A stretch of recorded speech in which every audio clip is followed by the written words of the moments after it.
Teeth in the reptile, they are present on the jaws except in turtle and tortoise. Turtle and tortoise के अलावा बाकी सारे जितने भी रेप्टाइल्स हैं उनके माउथ में टीथ प्रेजेंट होते हैं।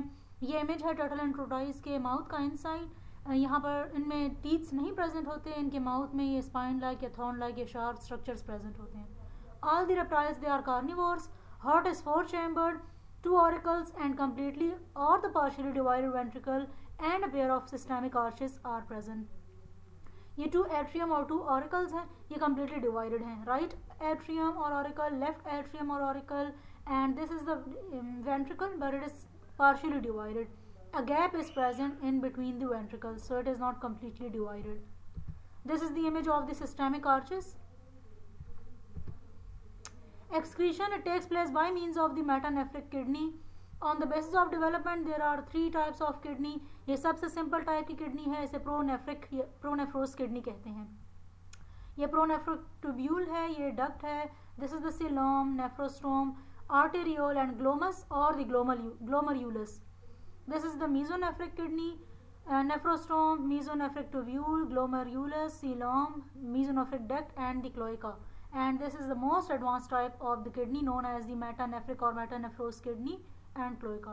So ज़रा लोअर ऑर्गेनिज्म जो है उनमें प्रोनेफ्रिक किडनी प्रेजेंट होगी, उनसे हायर ऑर्गेनिज्म में मीजोनेफ्रिक किडनी होगी, और जो बहुत ज़्यादा हायर ऑर्गेनिज्म है जैसे कि रेप्टाइल्स, बर्ड्स एंड मैमल्स, उनमें मेटानेफ्रिक किडनी प्रेजेंट होगी। Reptiles are uricotelic, means they excrete uric acid crystal to conserve the water. चूँकि रेप्टाइल्स की जो स्किन है वो ड्राई होती है, डिवाइड ऑफ ग्लैंड्स है, इसलिए वो फ्लूइड फॉर्म में अपने वेस्ट मटेरियल रिलीज़ नहीं करते, क्रिस्टल की फॉर्म में रिलीज़ करते हैं ताकि वाटर उनकी बॉडी में कंजर्व रहे। Most of the modern reptiles they live in the tropical and temperate regions of the earth. Modern reptile से मुराद ये है कि वो रिसेंटली इवॉल्व हुए हैं। Evolution, it is believed that amphibia which departed from the aquatic life were the ancestor of the reptile. Scientist के मुताबिक एम्फीबियंस जो है वो फिशेस से इवॉल्व हुई हैं और रेप्टाइल्स जो हैं वो इन टर्न एम्फीबियन से इवॉल्व हुए हैं। Age of the reptile, reptiles were once the most dominant group on the land and that time is the age of reptile. Reptile flourished in the Mesozoic period, that is approximately 225 to 65 million years ago. Modern reptiles are the descendants of the dinosaur of Jurassic and Cretaceous period. Jurassic 195 to 136 million years ago, Cretaceous 136 to 65 million years ago. At the end of Mesozoic period, changes in the climatic condition and the environmental hazards caused reptile to become extinct. Extinct कहते हैं ख़त्म हो जाने को। अर्थ पर जब कुछ climatic changes आती हैं या इन्वायरमेंटल पोल्यूशन ज़्यादा हो जाती है तो कोई बहुत सारे एनिमल्स और प्लांट्स ऐसे हैं जो वक्त के साथ साथ एक्सटेंट हो जाते हैं।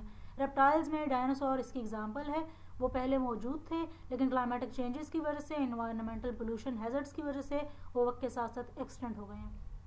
यानी अर्थ की कंडीशन जो है वो कुछ ऑर्गेनिजम्स के रहने के काबिल नहीं होती तो ऑर्गेनिज्म एक्सटेंट हो जाते हैं। Examples are the lizard, snake, turtle and tortoise etcetera.